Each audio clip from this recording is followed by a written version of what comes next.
Hey guys, it's me, Tayo here, back with another episode of Reading Percy Jackson. Today it is chapter 6 of Reading Percy Jackson. I don't have anything to say, so I will just read. Oh, my camera is funky. There we go. I will read now. Once I got over the fact that my Latin teacher was a horse, we had a nice tour, though I was careful not to walk behind him. I'd done Pooper Scooper Patrol in the Marcy's Thanksgiving Day Parade a few times, and I'm sorry, I did not trust Kieran's back end the way I trusted his front.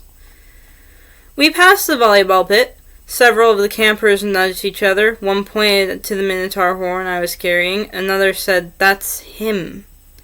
Most of the campers were older than me.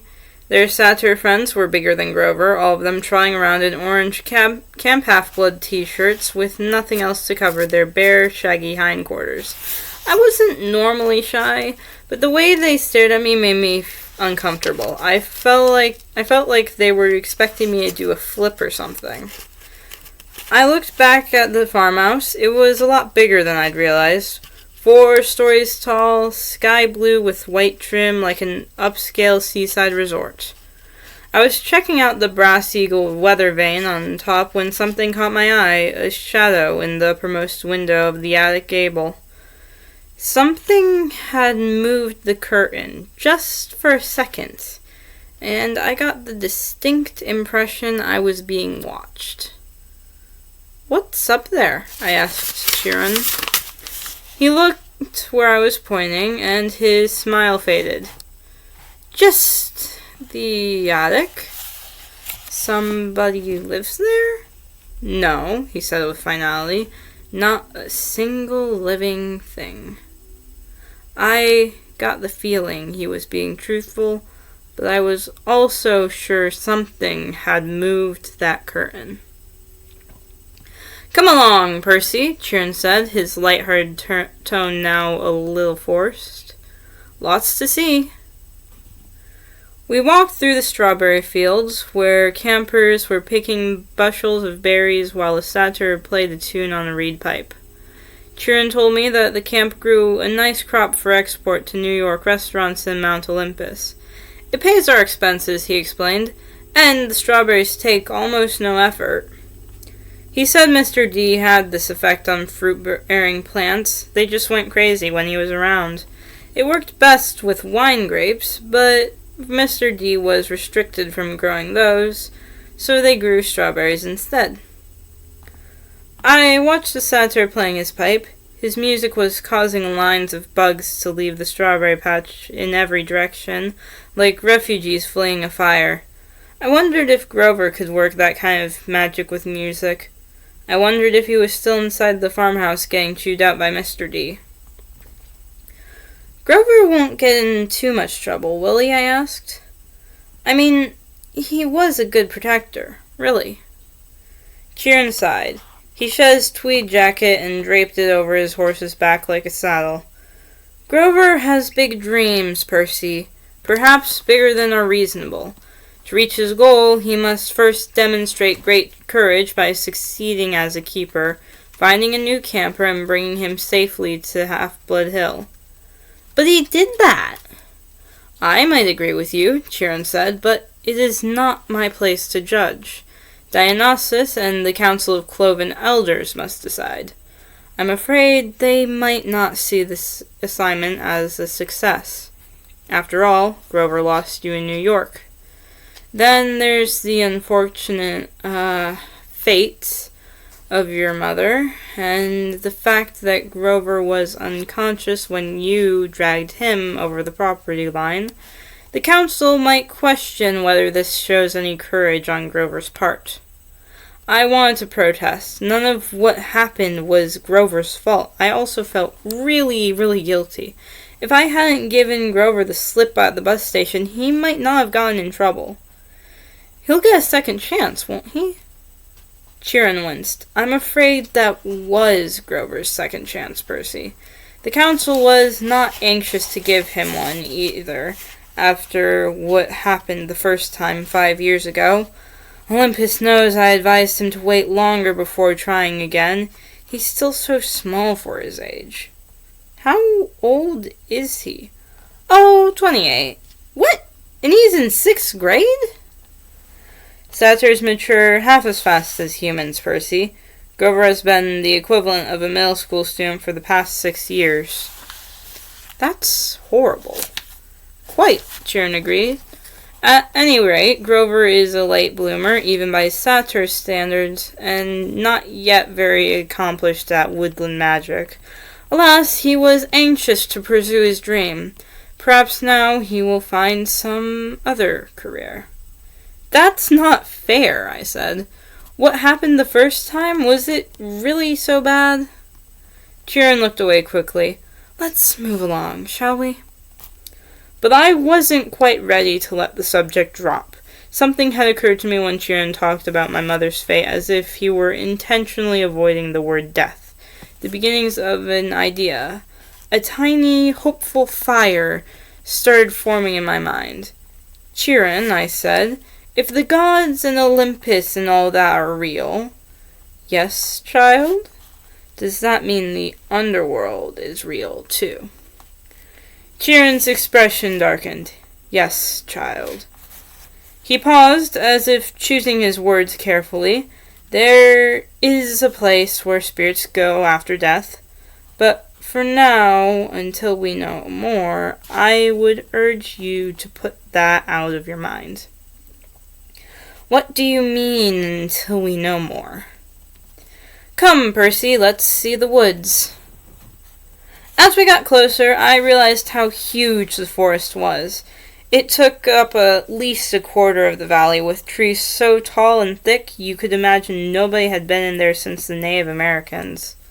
Chiron said, the woods are stocked if you care to try your luck, but go armed. Stocked with what? I asked. Armed with what? You'll see. Capture the flag is Friday night. Do you have your own sword and shield? My own... No, Chiron said, I don't suppose you do. I think a size 5 will do. I'll visit the armory later. I wanted to ask what kind of summer camp had an armory, but there was too much else to think about, so the tour continued. We saw the archery range, the canoeing lake, the stables, which Chiron didn't seem to like very much, the javelin range, the sing-along amphitheater, and the arena, where Chiron said they held sword and spear fights. Sword and spear fights, I asked. Cabin challenges and all that, he explained. Not lethal, usually. Oh, yes, and there's the mess hall. Chiron pointed to an outdoor pavilion framed in white Grecian columns on a hill overlooking the sea. There were a dozen stone picnic tables. No roof, no walls. What do you do when it rains? I asked. Chiron looked at me as if I'd gone a little weird. We still have to eat, don't we? I decided to drop the subject. Finally, he showed me the cabins. There were 12 of them, nestled in the woods by the lake. They were arranged in a U, with 2 at the base and 5 in a row on either side. And they were without doubt the most bizarre collection of buildings I'd ever seen. Except for the fact that each had a large brass number above the door, odds on the left side, evens on the right, they looked absolutely nothing alike. Number 9 had smokestacks, like a tiny factory. Number 4 had tomato vines on the walls and a roof made out of real grass. 7 seemed to be made of solid gold, which gleamed so much in the sunlight it was almost impossible to look at. They all faced a commons area about the size of a soccer field, dotted with Greek statues, fountains, flower beds, and a couple of basketball hoops, which were more my speed. In the center of the field was a huge, stone-lined fire pit. Even though it was a warm afternoon, the hearth smoldered. A girl about 9 years old was tending the flames, poking the coals with a stick. The pair of cabins at the head of the field, numbers 1 and 2, looked like his and hers Maleusiums, big white marble boxes with heavy columns in front. Cabin 1 was the biggest and the bulkiest of the 12. Its polished bronze doors shimmered like a hologram, so that from different angles, lightning bolts seemed to streak across them. Cabin 2 was more graceful somehow, with slimmer columns garlanded with pomegranates and flowers. The walls were carved with images of peacocks. Zeus and Hera, I guessed? Correct, Chiron said. Their cabins look empty. Several of the cabins are, that's true. No one ever stays in one or two. Okay, so each cabin had a different god, like a mascot. 12 cabins for 12 Olympians, but why would some be empty? I stopped in front of the first cabin on the left, Cabin 3. It wasn't high and mighty like Cabin 1, but long and low and solid. The outer walls were of rough gray stone studded with pieces of seashell and coral, as if the slabs had been hewn straight from the bottom of the ocean floor. I peeked inside the open doorway and Chiron said, "Oh, I wouldn't do that." Before he could pull me back, I caught the salty scent of the interior, like the wind on the shore at Montauk. The interior walls glowed like abalone. There were 6 empty bunk beds with silk sheets turned down, but there was no sign anyone had ever slept there. The place felt so sad and lonely. I was glad when Chiron put his hand on my shoulder and said, "Come along, Percy." Most of the other cabins were crowded with campers. Number 5 was a bright red, a real nasty paint job, as if the color had been splashed on with buckets and fists. The roof was lined with barbed wire. A stuffed wild boar's head hung over the doorway, and its eyes seemed to follow me. Inside I could see a bunch of mean-looking kids, both girls and boys, arm wrestling and arguing with each other while rock music blared. The loudest was a girl, maybe 13 or 14. She wore a camp half-blood shirt under a camouflage jacket. She zeroed in on me and gave me an evil sneer. She reminded me of Nancy Boba Fett, though the camper girl was much bigger and tougher looking, and her hair was long and stringy and brown instead of red. I kept walking, trying to steer clear of Chiron's hoofs. "We haven't seen any other centaurs," I observed. "No," Chiron said sadly. "My kinsmen are a wild and barbaric folk, I'm afraid. You might encounter them in the wilderness or at major sporting events, but you won't see any here." "You said your name was Chiron. Are you really—" He smiled down at me. "The Chiron from the stories, trainer of Hercules and all that?" "Yes, Percy, I am." "But shouldn't you be dead?" Chiron paused, as if the question intrigued him. "I honestly know about should be. The truth is, I can't be dead. You see, eons ago, the gods granted my wish.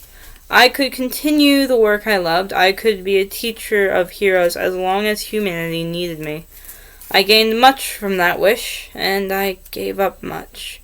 But I'm still here, so I can only assume I'm still needed. I thought about being a teacher for 3,000 years. It wouldn't have made my top 10 things to wish for list. Doesn't it ever get boring? No, he said. Horribly depressing at times, but never boring. Why depressing? Chiron seemed to turn hard of hearing again. Oh, look, he said. Annabeth is waiting for us. The blonde girl I'd met at the big house was reading a book in front of the last cabin on the left, number 11. When we reached her, she looked over me critically, like she was still thinking about how much I drooled. I tried to see what she was reading, but I couldn't make out the title. I thought my dyslexia was acting up. Then I realized the title wasn't even English. The letters looked Greek to me. I mean, literally Greek. There were pictures of temples and statues in different kinds of columns, like those in an architecture book. Annabeth, Chiron said, I have Master's Archery class at noon. Would you take Percy from here? Yes, sir. Cabin 11, Chiron told me, gesturing toward the doorway. Make yourself at home. Out of all the cabins, 11 looked the most like a regular old summer camp cabin, with emphasis on old. The threshold was worn down, the brown paint peeling. Over the doorway was one of those doctor symbols, a winged pole with 2 snakes wrapped around it. What did they call it? A caduceus. I don't think I said that right, but... Inside, it was packed with people, both boys and girls, way more than the number of bunk beds. Sleeping bags were spread all over the floor. It looked like a gym where the Red Cross had set up an evacuation center. Chiron didn't go in. The door was too low for him, but when the campers saw him, they all stood and bowed respectfully. Well then, Chiron said, good luck, Percy. I'll see you at dinner. He galloped away toward the archery range. I stood in the doorway, looking at the kids. They weren't bowing anymore. They were staring at me, seizing me up. I knew this routine. I'd gone through it at enough schools. Well, Annabeth prompted. Go on. So naturally, I tripped coming in the door and made a total fool of myself. There were some snickers from the campers, but none of them said anything. Annabeth announced, Percy Jackson, meet Cabin 11. Regular or undetermined? Somebody asked. I didn't know what to say, but Annabeth said, undetermined. Everybody groaned. A guy who was a little older than the rest came forward.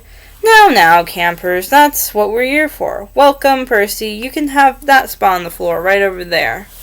The guy was about 19, and he looked pretty cool. He was tall and muscular with short-cropped, sandy hair and a friendly smile. He wore an orange tank top, cut-offs, sandals, and a leather necklace with 5 different colored clay beads. The only thing unsettling about his appearance was a thick white scar that ran from just beneath his right eye to his jaw, like an old knife slash. This is Luke, Annabeth said, and her voice sounded different somehow. I glanced over and could have sworn she was blushing. She saw me looking, and her expression hardened again. He's your counselor for now. For now? I asked. You're undetermined, Luke explained patiently. They don't know what cabin to put you in, so you're here. Cabin 11 takes all newcomers, all visitors. Naturally we would. Hermes, our patron, is the god of travelers. I looked at the tiny section of the floor they'd given me. I had nothing to put there to mark it as my own. No luggage, no clothes, no sleeping bag. Just the Minotaur's horn. I thought about setting it down, but then I remembered that Hermes was also the god of thieves. I looked around at the campers' faces, some sullen and suspicious, some grinning stupidly, some eyeing me as if they were waiting for a chance to pick my pockets. How long will I be here? I asked. Good question, Luke said, until you're determined. How long will that take? The campers all laughed. Come on, Annabeth told me. I'll show you the volleyball court. I've already seen it. Come on. She grabbed my wrist and dragged me outside. I could hear the kids of Cabin 11 laughing behind me. When we were a few feet away, Annabeth said, Jackson, you have to do better than that. What? She rolled her eyes and mumbled under her breath, I can't believe I thought you were the one. What's your problem? I was getting angry now. All I know is I kill some bull guy. Don't talk like that, Annabeth told me. You know how many kids at this camp wish they had your chance? To get killed? To fight the Minotaur? What do you think we train for? I shook my head. Look, if the thing I fought really was the Minotaur, the same one as in the stories, yes, then there's only one. Yes, and he died like a gajillion years ago, right? Theseus killed him in the labyrinth, so monsters don't die, Percy. They can be killed, but they don't die. Oh, thanks, that clears it up. They don't have souls like you and me. You can dispel them for a while, maybe even for a whole lifetime if you're lucky. But they are primal forces. Chirin calls them archetypes. Eventually, they reform. I've thought about Miss Dodds. You mean if I killed one accidentally with a sword, your math teacher. That's right, she's still out there. You just made her very, very mad. How did you know about Miss Dodds? You talk in your sleep. You almost called her something. A fury? They're Hade's torturers, right? Annabeth glanced nervously at the ground as if she expected it to open up and swallow her whole. You shouldn't call them by name, even here. We call them the kindly ones, if we have to speak of them at all. Look, is there anything we can say without it thundering? I sounded whiny, even to myself, but right then I didn't care. Why do I have to stay in cabin 11 anyway? Why is everybody so crowded together? There are plenty of empty bunks right over there. I pointed to the first few cabins, and Annabeth turned pale. You don't just choose a cabin, Percy. It depends on who your parents are, or your parents. She stared at me, waiting for me to get it. My mom is Sally Jackson, I said. She works at the candy store in Grand Central Station. At least, she used to. I'm sorry about your mom, Percy, but that's not what I mean. I'm talking about your other parent, your dad. He's dead. I never knew him. Annabeth sighed. Clearly, she'd had this conversation before with other kids. Your father's not dead, Percy. How can you say that? You know him? No, of course not. Then how can you say because I know you? You wouldn't be here if you weren't one of us. You don't know anything about me. No? She raised an eyebrow.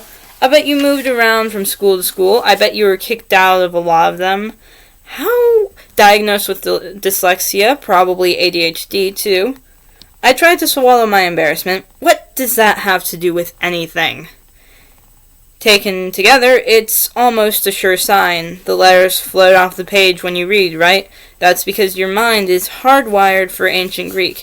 And the ADHD, you're impulsive, can't sit still in the classroom.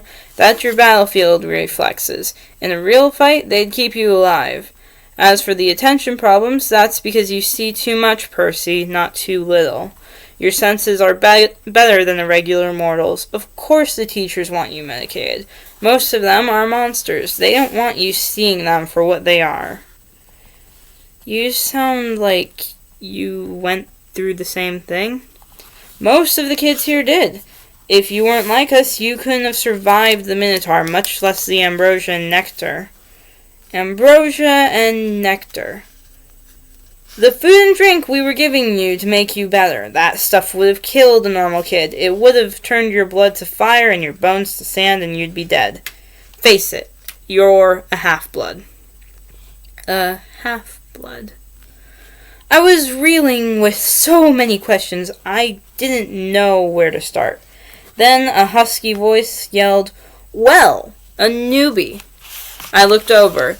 The big girl from the ugly red cabin was sauntering towards us. She had 3 other girls behind her, all big and ugly and mean-looking like her, all wearing camo jackets. "Clarice," Annabeth sighed, "why don't you go polish your spear or something?" "Sure, Miss Princess," the big girl said, "so I can run you through with it Friday night." Annabeth said something in Greek, which I somehow understood was "go to the crows," though I had a feeling it was a worse curse than it sounded. "You don't stand a chance." "We'll pulverize you," Clarice said, but her eye twitched. Perhaps she wasn't sure she could follow through on the threat. She turned toward me. "Who's this little runt?" "Percy Jackson," Annabeth said. "Meet Clarice, daughter of Ares." I blinked. Like the war god? Clary sneered. You got a problem with that? No, I said, recovering my wits. It explains the bad smell. Clarice growled. We got an initiation ceremony for newbies, Percy. Whatever, come on, I'll show you. Clarice, Annabeth tried to say, stay out of it, wise girl. Annabeth looked pained, but she did stay out of it, and I didn't really want her help. I was the new kid, I had to earn my own rep. I handed Annabeth my Minotaur horn and got ready to fight, but before I knew it, Clarice had me by the neck and was dragging me toward a cinder block building that I knew immediately was the bathroom. I was kicking and punching. I'd been in plenty of fights before, but this big girl Clarice had hands like iron.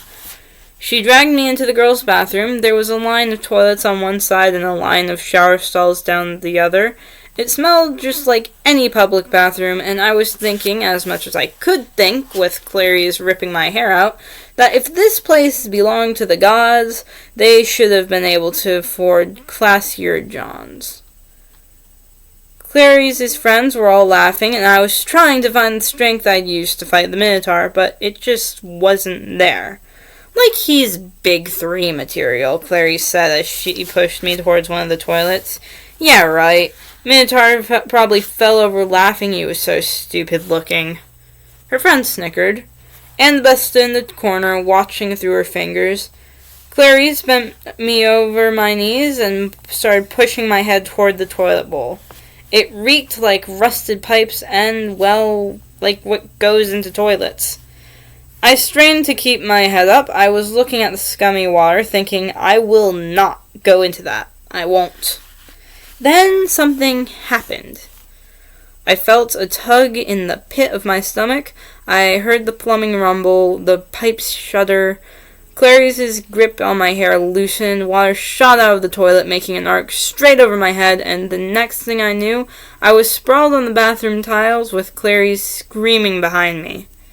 I turned just as water blasted out of the toilet again, hitting Clarice straight in the face so hard it pushed her down onto her butt.